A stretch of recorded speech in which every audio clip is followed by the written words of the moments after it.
So I was trying to think of, what's a different creative way to cook and have a nice hot meal without bringing a stove. And through one thought process or another, I came up with, why don't I just use the hot spring? This is the Adventure Sports Podcast, where we talk to athletes, adventurers, and business owners from around the world of adventure sports. Whether you're climbing Mount Everest, starting a bike shop, or getting up off your couch to take your kids hiking for the first time, we want you to have the motivation and inspiration you need to chase that next adventure. The Adventure Sports Podcast is brought to you by Camp Crate, the leaders in fully planned self-guided backpacking adventures, as well as backpacking gear rental. You can check them out at campcrate.net.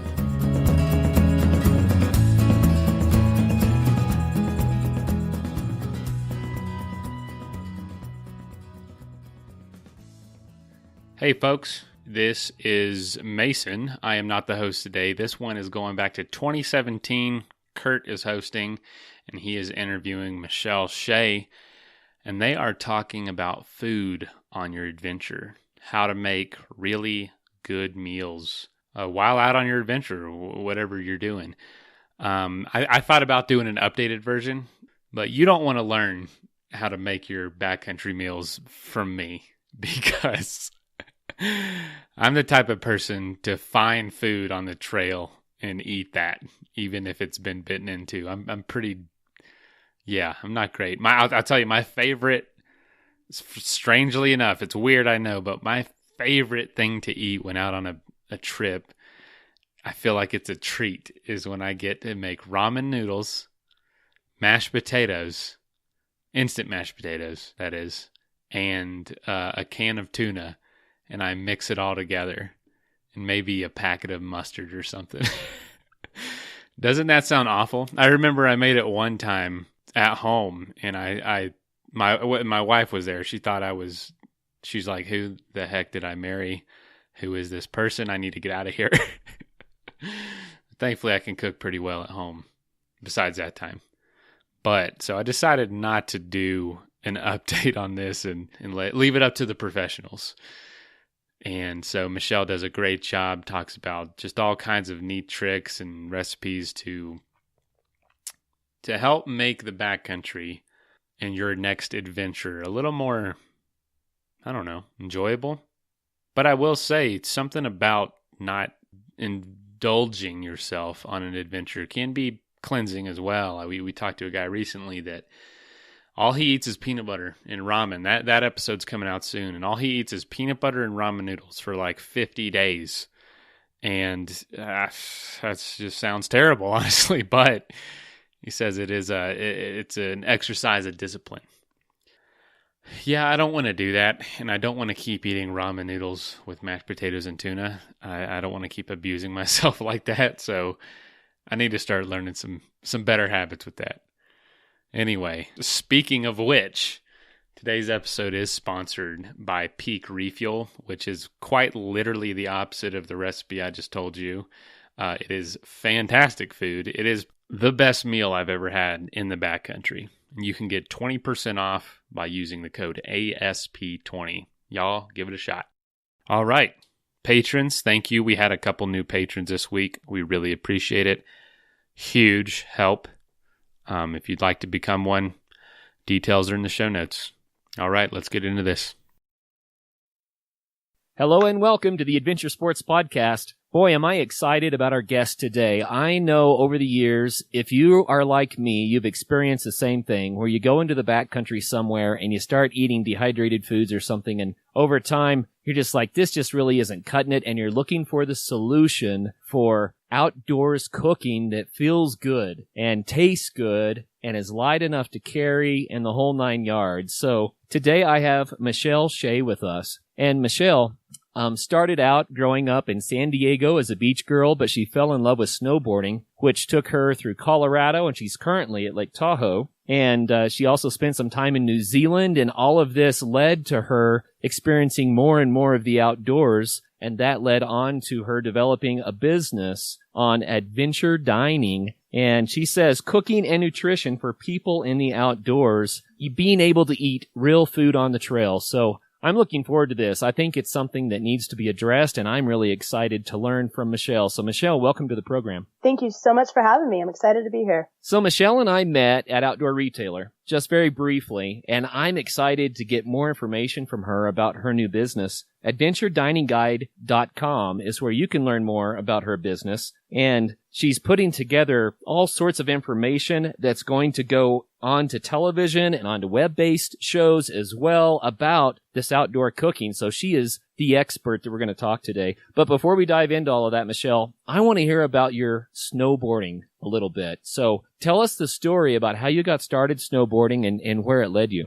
Absolutely. I grew up at the beach, and just through one channel or another, I ended up going to the mountains. And the first time I went, I fell in love. I was hooked. And instantly, I just wanted to go as much as I possibly could. So my last semester at college, I ended up going to Canterbury in Christchurch, New Zealand. And my whole thought process behind this was, where can I go in the world that has snow right now where I can go to school and keep pursuing this passion? So sure enough, I went out to New Zealand and I met some wonderful people. We went up to the mountains every weekend, and it was just nonstop from there.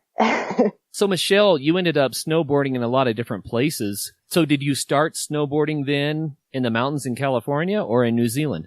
In California, yep. So I grew up near Big Bear. I went up to Big Bear a couple times a year when I was younger, and spent a lot of time in Mammoth when I was in college. I was on the San Diego State snowboarding team. Then I got into some competitive snowboarding, and that really just kind of took me to the next level. And at that point, I would say that it actually turned into a full-blown addiction was probably the best way to explain it. I had to go as much as possible. And, when you're doing a sport as much as I was, you kind of are continually pushing yourself and getting to the next level and trying to get to bigger and better. And that eventually brought me into the backcountry. And spending time in the backcountry through snowboarding with splitboarding and snowshoeing and whatever I could to get to bigger peaks and bigger mountains, it really opened my eyes to this new world of spending time away from civilization. And that's really what I learned was that, when I'm in the middle of nowhere, I have to be prepared. And this preparation is something that's so different than spending time at a ski resort. So it's a different mentality, and it really just opened my eyes to the beauty of the wilderness and how much you really need to take everything seriously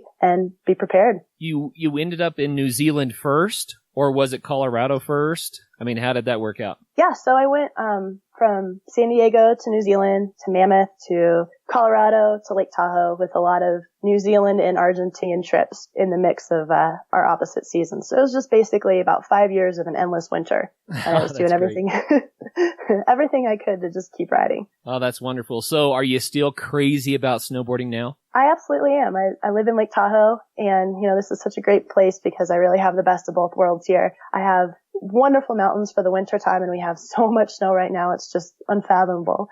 And, in the summertime, it just gives us that great option of all these other outdoor activities. So really, this sparked my thinking about Adventure Dining Guide because I'm in the mecca of outdoors people right now. I have friends from every different sport and activity, being it skiing or climbing or backpacking, mountain biking, whatever time of the year, there's people outdoors being active. And so I'm able to talk to them about what they do and what they like to cook, and it just inspires me. So this is such a great place for me to be, and I'm so happy to be here. Oh, that's very cool. So I want to hear all about the food in a couple of minutes, but I need to drill a little deeper on the snowboarding. A lot of people snowboard, right, Michelle? Mm-hmm. Oh, yeah. But let's not assume that everybody does. There are an awful lot of listeners out there who never have, and they're kind of like, oh, that looks like that might be fun. So I'm just going to ask, why snowboard?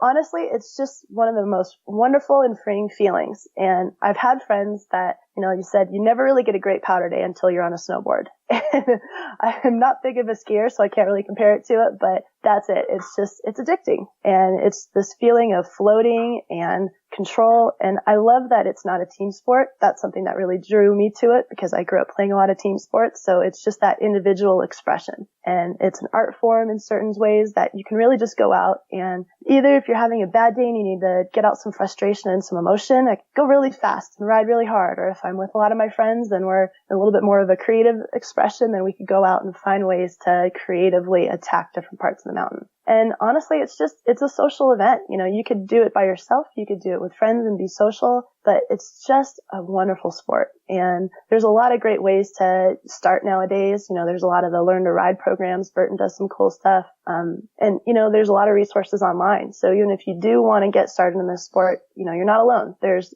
great teachers. There's great ways to get out there and to enjoy the winter. Well, I have to confess, Michelle, I love snowboarding, but I haven't done much of it. And I told my kids that they absolutely should learn how to snowboard after they were excellent on skis. My parents made me do the same thing. Well, I did that because I always looked at the snowboard as a little bit limiting in some ways. I thought, if my kids want to backcountry ski, you can carry a board in, but it's hard to ride the board in, right? Often you can ride the board out, but... And it's funny that you say that because really the backcountry culture has changed so much in the last 5 years. Split boarding is huge now. So that's really opened a lot of doors to people who were traditionally limited just because they didn't have the skins and the skis that you're talking about. So there's big changes, there's big opportunities, and it's such a great sport that, if you ever want to talk more, I can talk all day about snowboarding. Give me a call, give me an email. Well, split boarding certainly opened up the doors, and that's a pretty late development. I mean, split boarding hasn't been around all that long. When do you think it hit the market? It has in a lot of different retrospects, but it really, I would say, started to get popular in the masses about 5 years ago. And there's a lot of great athletes that really opened the doors to this, Jeremy Jones being one of them. He's a Tahoe guy, and just his series of movies, the Deeper, Steeper, and Further, I believe are the three. It kind of showed people that you didn't just have to do these extreme heli lines. You could just strap on a board, go into the middle of nowhere, and find great untouched turning. And there's a lot of other companies out there that have been making wonderful boards. I'm a huge Never Summer fan. I love, love, love my Never Summer split board and all their boards. So, there's tons of great opportunities to find the gear you need to get out there. And there's a lot of great avalanche classes too, which is huge because if you're going to spend the time away from any resort, you got to be prepared. You got to know what you're doing. And if you screw up, then it's not a very good situation. So be prepared and take classes. Yeah, absolutely. So Michelle at Outdoor Retailer, I got to put on that avalanche pack for the airbag.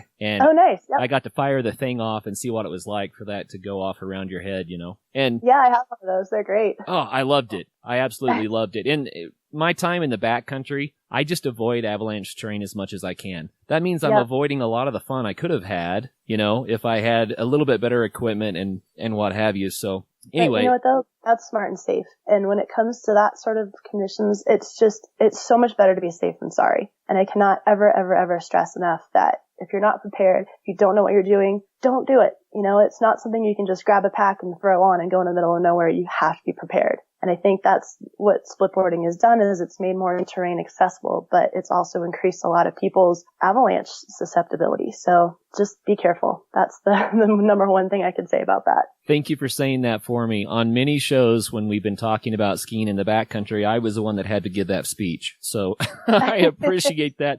And I always do, Michelle. You lived in Colorado. You've heard all the news reports. People come here every year and they jump into something that they shouldn't, not knowing. And it's not because they're stupid. It's just because they don't know and they get hurt. So anyway, I couldn't agree more. Learn about avalanche safety. It's worth it. And when you do, don't get cocky because actually the people that tend to get hurt in avalanches are often the ones that have more training. The training alone is not enough to save you. Exactly. So, it's this unpredictable force of nature. So yeah, it really is. Well, I really like the idea of the split boarding, and I like it that you can give us a little bit of an intro into that because it really is a new development. I mean, you said, it got big in the last 5 years or so. So I was teaching my kids to ski even before that. But split boarding, the idea that I could go into the backcountry on a split board and then snap it together and snowboard out, that really is appealing. It's awesome. And you know what? Even if you don't want to shell out all the money to buy a kit because it can be pretty expensive, there's some at-home kits that you can take a table saw and use an old board and put something together. So there's opportunities out there to experiment. So you snowboarded competitively. I did. Tell us about that. Absolutely. I kind of did a big range. I was never the best at it, but it's something that gave me the opportunity to travel a lot, to meet a lot of great people, and to improve in my sport. And I realized through competitive snowboarding that personally, I just don't have that competitive spirit in me. I don't care.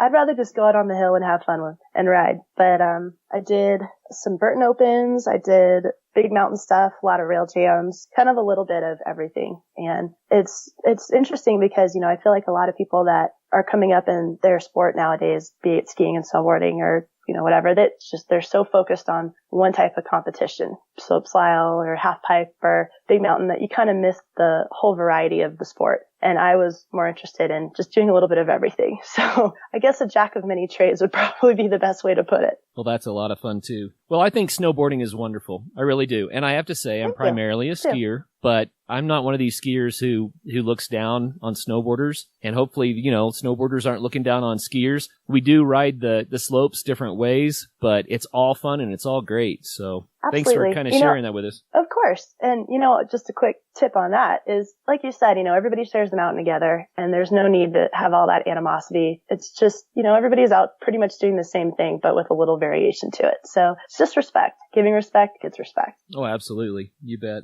Well, let's talk about how all of this led you into cooking. So snowboarding and cooking, most people wouldn't get the connection there. So explain how that happened. Absolutely. It really started just from, believe it or not, being in a lodge and watching a bunch of Japanese snowboarders make lunch.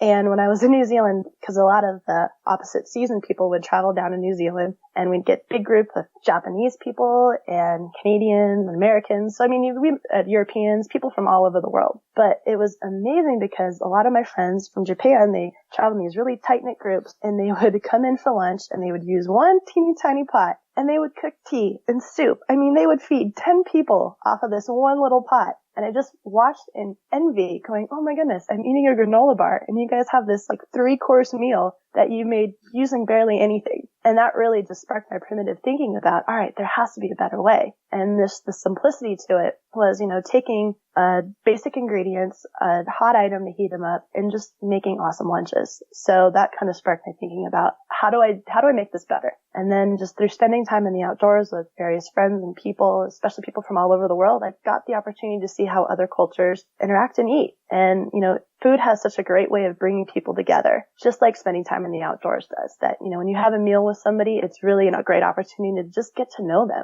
And having an adventure is the same thing. So I kind of wanted to take these two and just marry them together. And that's how Adventure Dining Guide really came about. Oh, that's fun. I shared briefly in the introduction that I found this to be a major need. And the reason is because, backpacking food, dehydrated food, freeze-dried foods, they're great. They have their place, and I highly support the companies that are creating that stuff for us. But that said, I can't eat it day after day after day after day after day. On the extended trips, I'm like, oh, I've got to have some real food here. It's just something about it for me makes me want to eat something that's more like what I would have at home. Mm-hmm. And so the question, and it's kind of the $1,000 question, is how can we take real food on our adventures, whether that's backpacking or mountain biking or camping or different types of treks or expeditions. It doesn't matter. We all need to eat. But how can we take that food in without carrying a lot of excess weight and then enjoy more of the home-cooked meal when we're remote like that? Absolutely. And that's such a great question that,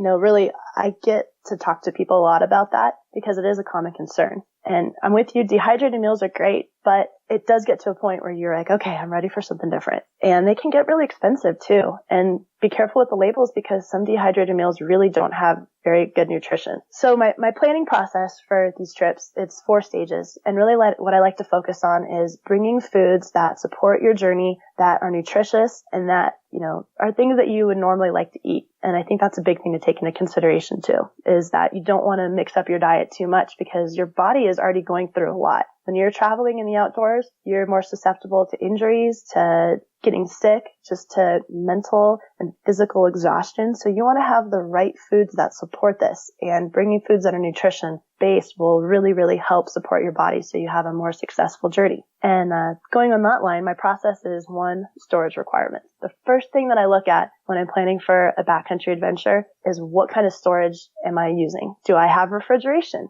Do I have a cooler? Do I have a bear box? Do I have a really small pack?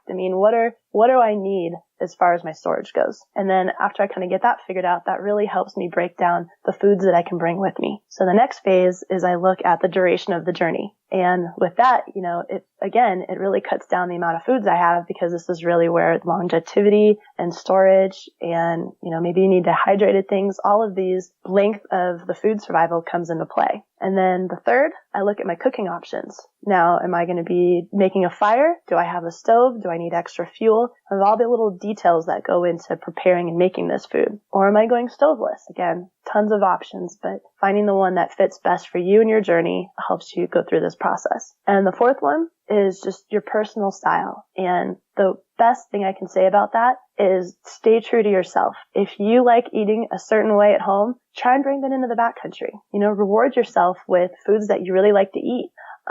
If you don't like cooking at home, if you don't like making big meals, don't plan on bringing big meals on the trail because chances are you're going to be tired and not want to do extra work. So just stay true to yourself, and that's kind of the basic process.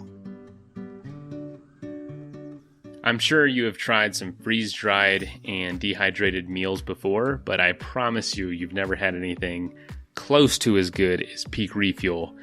They make freeze-dried meals, which is different than dehydrated. It takes way less water to cook. It cooks a lot faster, and they cook the meals before they put everything together. A lot of companies just throw all the ingredients in there, and when you cook it, it's the first time it's ever been cooked. With them, all the flavors have cooked together. It's super tasty, and you can get 20% off by going to peakrefuel.com and using the code at checkout ASP20. Seriously, give them a shot for whatever adventures that you have planned this year.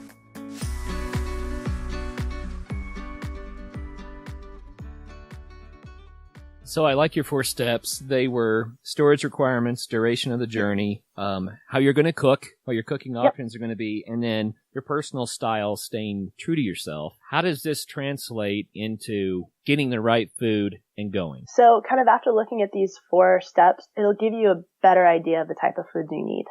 So for example, if you're looking at a small container, like a bear box, and you're going to be out in the backcountry for 3 or 4 days and you're cooking with, let's say, a jet boil, that already tells me that, okay, I need foods that are light, that pack small, that don't take up a lot of space, that last without refrigeration, and heat quickly in that type of stove. So instantly looking at these three considerations really gives me a better idea of the type of foods I need. So from there, I can go to the store and say, okay, I have this much space. I need some noodles. And then from there, we can start looking at our nutrition requirements. We want carbs, we want fats, we want salts, we want things that will supplement our body. And there's a lot of different styles when it comes to trail nutrition. But again, stay true to yourself. So kind of stick to the sort of diet that you like to eat at home. So then you're not putting your body through tons of shock when you're out in the backcountry. You're eating the same similar type of foods, but with real foods that translate into backcountry. Okay. And here's the tough question. What about weight? Yep.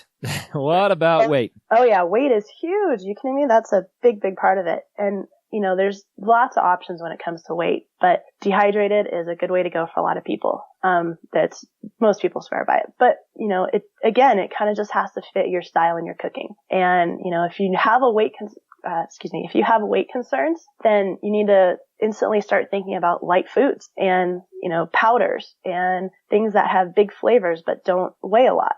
There's a lot of different options. And believe it or not, one of my favorite places to go is Asian supermarkets. I love Asian supermarkets because they are just packed with things that you can't find at regular supermarkets. They have tons of dehydrated options, tons of powdered options, lots of different really lightweight noodles and rices, and it's really inexpensive. Would you describe for us, and you don't have to give us any deep, dark secrets, but describe for us a recipe that you really like to take, let's say backpacking. Okay.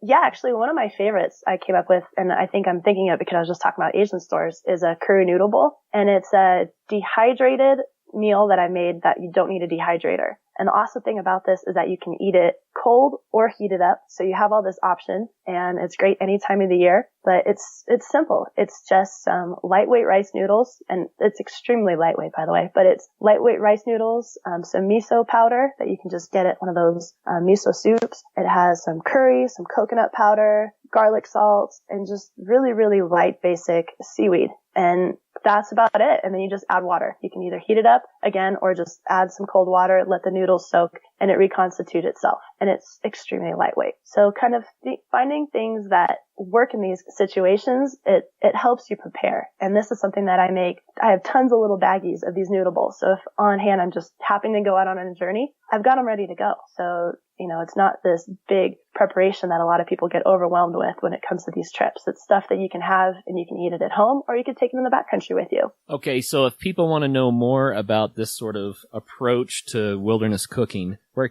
can they get more information? Absolutely. AdventureDiningGuide.com. I've got tons of great recipes on there. There's some stuff about nutrition in the backcountry. I'm an avid nutritionist. Just amateur, but I absolutely love learning about different types of foods. And each month, I try and bring different ideas and recipes, things that you'd find at home in a normal setting, into the backcountry. For example, seaweed. Seaweed is lightweight. It's packed with nutrients. It's basically a great substitute for bringing vegetables. And it's super easy to carry. You can eat it dry. You can throw it in soups. There's so many options. So there's tons of fun things like that. And I like to explore these things on the AdventureDiningGuide.com site. AdventureDiningGuide.com. And I'm on there right now. I see that you broke recipes up by activity, which is pretty cool. So you can click on camping and get camping friendly recipes, trail sports, snow sports, water sports, hunting and angling. And then you have other divisions like types of food, Latin, Mediterranean. Exactly. And then you have it broken up by meal, lunch, breakfast, dinner. So holy cow, there's a lot of information on here.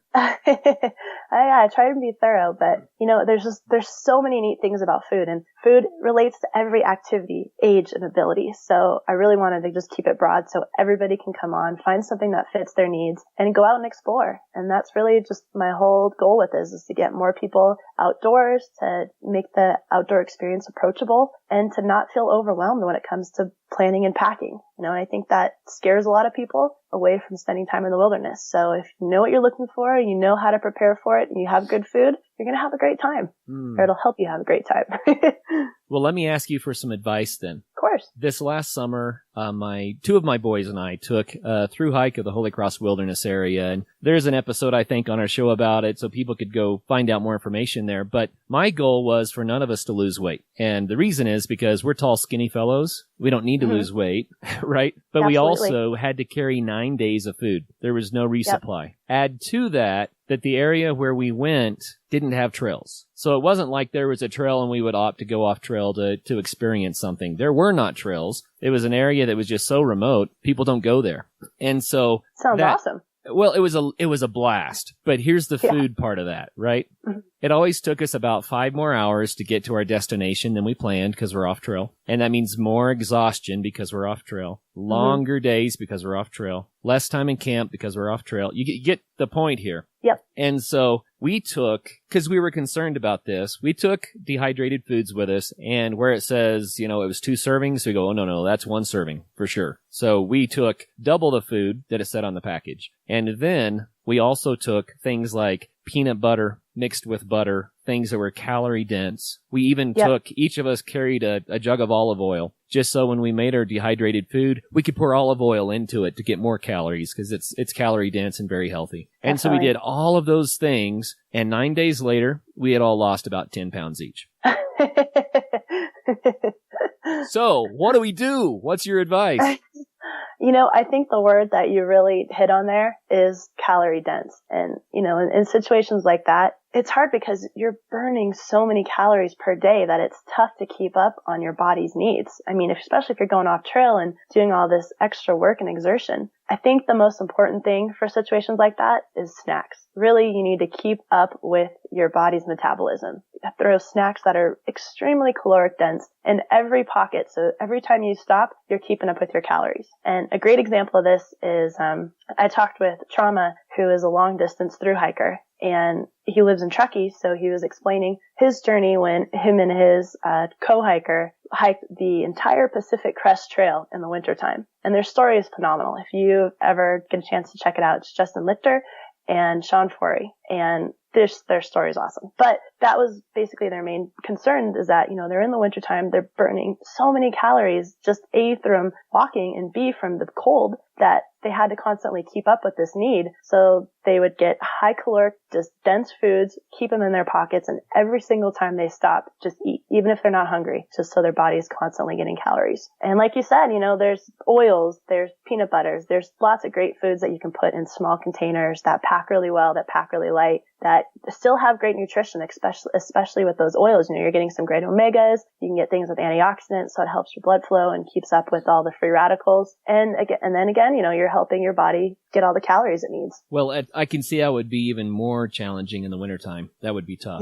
Yeah. I'm kind of at the point, Michelle, where I'm starting to think I'm willing to carry extra weight to have the food that I know is going to do me right on the trail. And there's got to be a happy medium somewhere, though. But I want to be able to take some of your recipes that you have here and try to kind of strike the balance between weight and nutrition and calories so that we can eat better. Definitely. And like you said, it is a balance. And the hard thing with eating in the outdoors is there's no one right way that works for everybody. Every journey, every weather, every cooking style, every, storage style, it's different. Well, when I met you in OR, Michelle, I handed you a 180 flame because I thought it went along with your recipes and your adventure dining guide. I was just curious what your response is to it so far. You haven't had much time to play with it, I know, but so far, what do you think?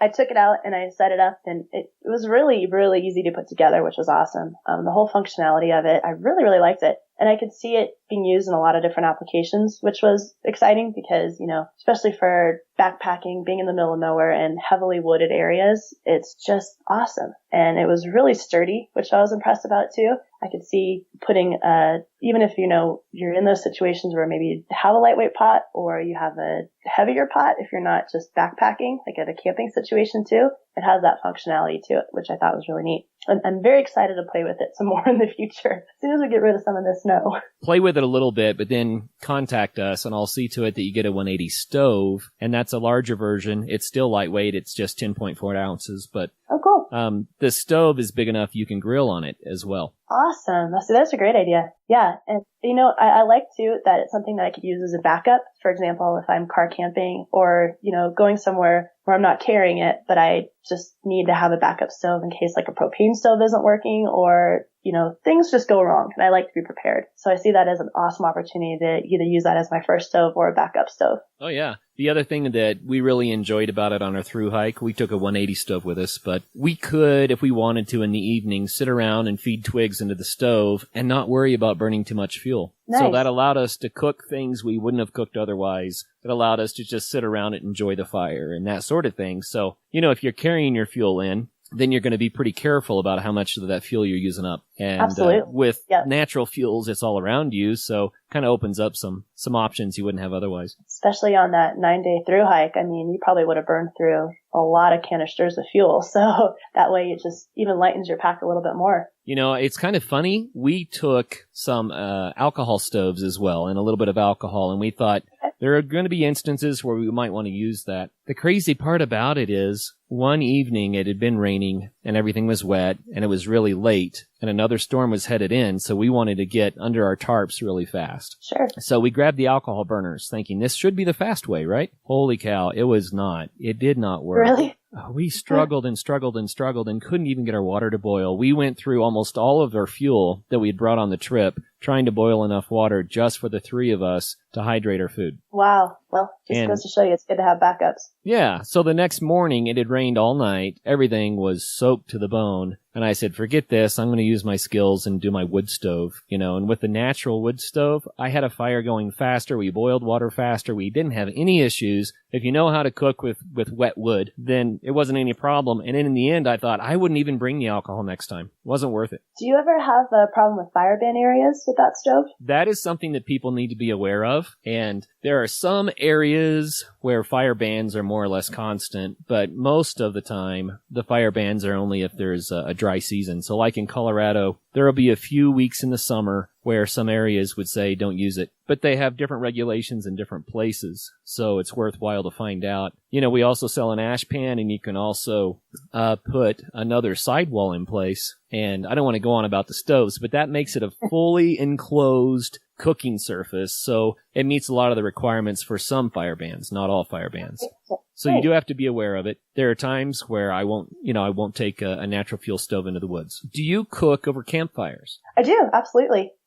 Yeah, I like to do all sorts of activities outdoors, so I'm definitely not limited myself to one style of cooking. And campfires, Dutch ovens, all the above. It's great. And it's a very social setting too, because there's usually a lot of people that come around the fire, and there's so many fun things that you can make. So absolutely, yes, I do. So tell us about this adventure dining guide and this TV opportunity that you're having here. Absolutely. So I'm teaming up with Emerging Sports TV, which is part of the CBS Sports Network, and we're going to be doing 7 branded features this year. And that's part of 7 episodes that are going to be airing on CBS Sports. In addition, we're also teaming up with a couple different media platforms, Unreal Me, and the second one is Over the Top channel. And these are both subscription channels that are shown through different media devices. So it's neat. There's a lot of content that we're working on building right now, and a lot of different opportunities to get out to a larger audience. And, you know, the neat thing about food and spending time in the wilderness is that a lot of people can relate to it. So even if you're not an extreme athlete,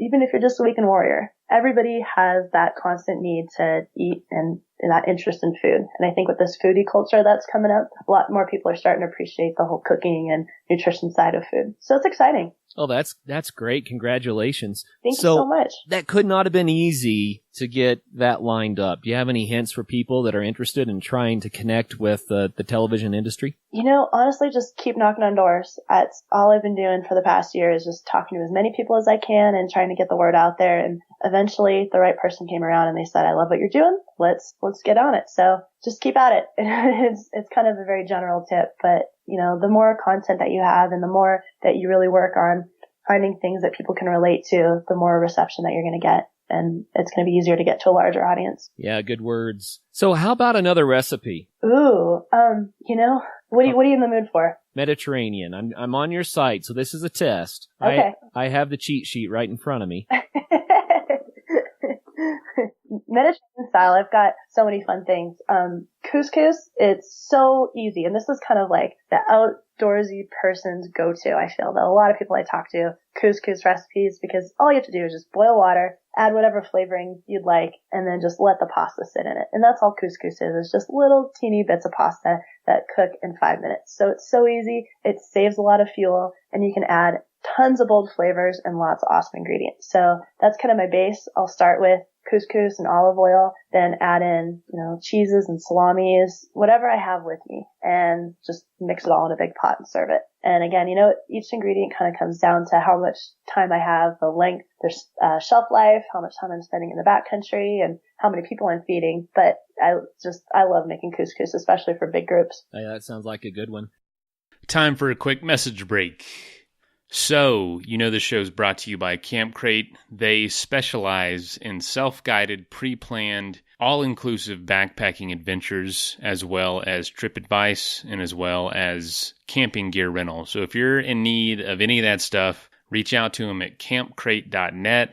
Very helpful and very knowledgeable. It's a great way to try backpacking for the first time, or to scroll through their list of itineraries if you need some ideas on where to go. They will literally send you all your gear, your food, permits, coffee even, in a box to your front door. Use it for your trip. When you're done, return it with the pre-printed included return label. It's that easy. It makes backpacking and getting into the backcountry very approachable, very simple. Give them a shot. Now back to the episode. I'm gluten-free. Okay. And I have to throw the caveat out there. I've heard a lot of people say, oh yeah, you gluten-free weenies. I get it. I understand. A lot of people do gluten-free because they think it's a good health option, and I think that they're right. But I'm gluten-free for medical reasons. So for me, it's pretty serious. Definitely. What There's gluten-free options do I have? Yeah, you know what? Actually, rice. That's awesome. Is rice comes in and rice noodles, so you can make soups with it. You can make pastas. I highly recommend, again, going to an Asian supermarket because they have whole wheat, they have regular rices, and it's just kind of a good place to start and find a dish that works for you. And even in that situation, you know, you can grab some miso paste or powder, add some dried vegetables, some dehydrated jerkies, whatever you want, throw it all in a pot with some rice noodles. It's gluten-free and it's going to be great flavors. And yeah, it's just, that's what I know there's a lot of people that are kind of in that same boat. And I do get a lot of people talking to me about gluten-free recipes. So there's tons of options. And I think that, starting with rice is a good way to go. Cool. So a rice base and build on that with what you have. Definitely. Yep. Because you definitely need those carbohydrates. I think that's a big thing in a lot of gluten-free diets that people omit. But when you're exercising that much, your body is burning through so many calories that you need those simple carbohydrates for that quick energy and the complex carbohydrates for that long energy. So those are your whole wheats and your flour base. So, I mean, it's something that if you don't have that, you're missing that big structure of your backcountry nutrition. So throw in the whole wheat rice noodles or the, regular rice, and then you'll get that needed complex carbohydrates and simple carbohydrates. Well, here's a question for you, and this might really be a curveball. So because I live in Colorado and we backpack at altitude a lot, the water doesn't boil very hot. Nope. So any advice about how to cook at altitude when your water just doesn't get hot enough to do what it would at sea level? That is another good one. And it is a common problem, and a lot of people I do talk to have that same issue. And, there's a lot of options, and one of them, you can go stoveless. And believe it or not, but, if you have ways of using your water for drinking purposes where you don't need to boil it down, it's a good option. And that way you don't have to worry about the fuel not working right or the stove not working properly, because that is a big problem when you're at high altitude. So, maybe in those situations where you're high up, have a sandwich meal or something that you get a lot of that great nutrients and those fats, but you don't have to worry about that really, really hot water to make your meal. Well, that's good. And I think people should just be aware that if you're going to take your freeze-dried food up to 12,000 feet, you can eat it there. It's going to be a little crunchy, but you can do it, So, but that's a good advice there. So maybe just avoid the foods you have to cook when you're that high up. Yeah, or another option too is if you do want to have a warm meal, but you don't want to, you can't boil your water and you can't get it too hot. Another great option is to have something that's pre-cooked. So if you use a sausage that's already pre-cooked, or, a rice that's pre-cooked, you can throw all these things together, add a few flavor packets or some way to bring some flavor to it, just stir it all together. And that way you're not using a lot of fuel and you're not having to bring it up to a high temperature. You're just warming it up. Very cool. I want to go back to your 4 stages for planning the food for a trip. You said storage requirements, duration of the journey, the cooking options, how are you going to cook the food, and then personal style. But I want to pull that into some of the categories on your website. So you have water sports. So what kinds of meals work with water sports versus some of these others? For that one, let's talk about the storage requirements, because, you're on a boat, you have a cooler, most likely it's really, really hot. So you just kind of have to think of things that can melt with the water in the cooler. So you don't want things that are just going to get everything mushy and crazy. You want durable foods that last well, that you can eat in different situations on the water. And of course, then you have the sun, you have the heat. So kind of take those things into consideration. We interviewed some river runners that do rafting, and that was one of the things that came out was that they can carry the weight. So holy cow, they'll carry the steak dinner and the fancy drinks and everything else because the boats can manage it. And so that totally changes your options. Exactly. And that's kind of why I like to look at those 4 steps, because, once you have an idea, and that's why I start with storage first, because really that lets me know if I have refrigeration, how much space I have, and it really helps me narrow down my field of what foods are available for me. So believe it or not, Michelle, we've already used up most of our time, but we love to close out the show with some stories that are inspirational or funny. Do you have anything like that might be food related? Oh, absolutely. One of my first backpacking experiences when I was in the States is I went up to Conundrum Hot Springs in Colorado, and I did not have a stove with me at the time. So I was trying to think of, what's a different creative way to cook and have a nice hot meal without bringing a stove. And through one thought process or another, I came up with, why don't I just use the hot spring? So I ended up going to the store. I went to Trader Joe's, and they have these great pre-cooked rice packets and pre-cooked curries that it's like Indian style curries. So I grabbed a couple of those. We ran up to the hot spring, and I used a rock, put the meal under a rock, and just let it cook next to a hot vent. And it was the easiest cooking I've ever done in my life, because I just got to sit in a hot spring and relax the whole time. And then sure enough, I had this great hot meal that came in a packet that all I had to do was just open up the packet, grab a spoon, dig in, and everybody around me was insanely jealous. It was awesome. Geothermal cooking. I haven't had the opportunity to do that yet. Yep. That's so awesome. There's actually a lot of different things you can do with it. And you could try sous vide, where you let the hot spring cook some meat for you. And then after it's really had a chance to marinate and cook, you could take that meat out of the bag, put it on a flame, just cook the outside, and then you have a really nice roast. So that sounds use good. whatever's available to you. You know, it doesn't just always have to be the traditional one way of cooking. Get creative. Have fun with it. Just use your environment. That's awesome. Well, Michelle, tell our listeners again how they can find more information about all of this. Absolutely. So you visit adventuredining.com. You can also follow me on social media, Instagram @Adventure Dining Guide. Check out Pinterest. There's tons of great links on my website for recipes, for videos. If you have any recipe that you'd like to share, I'm always looking for people's feedbacks. So please reach out, share your stories, share your recipes, and I'll feature them on my website. Very cool. Well, Michelle, thank you for helping us to try to solve the problem of how to eat, especially when weight really matters in the wilderness. I like your ideas, and I love all these different recipes on your website, adventuredininguide.com. Good stuff. Thanks for your time. Thank you guys so much. Happy trails and happy adventures. Yeah, and as always, until the next show, get out there. Have some fun. First of all, thank you so much for listening to the episode. Secondly, if you would like to get in touch, you can leave us a voicemail at 812-MAIL-POD. You can also send us an email, info@adventuresportspodcast.com. Get a hold of us on Facebook, Instagram. Contact us on the website. There's just 1,000 ways to do it. If you know somebody that would make a good guest for the show, whether it's you or somebody you know with a really cool story or background or does an interesting sport, get in touch. We'd love to have them on. Also, if you'd like to be a patron, aka a supporter of the show, patreon.com/Adventure Sports Podcast. You can sign up for as little as $1 a month. You can sign up for $5 a month. And lastly, thank you to our sponsors whose messages follow right now. If you want to save 20% off the best backpacking food on planet Earth, go to peakrefuel.com and at checkout, use the code ASP20. So after all of this outdoor talk, if you're looking to plan your own getaway, head to backpacktribe.com and get ready for your next adventure. They have customized gear bundles and free shipping, and they'll be able to get you ready for any adventure that you want to tackle. Check them out, backpacktribe.com.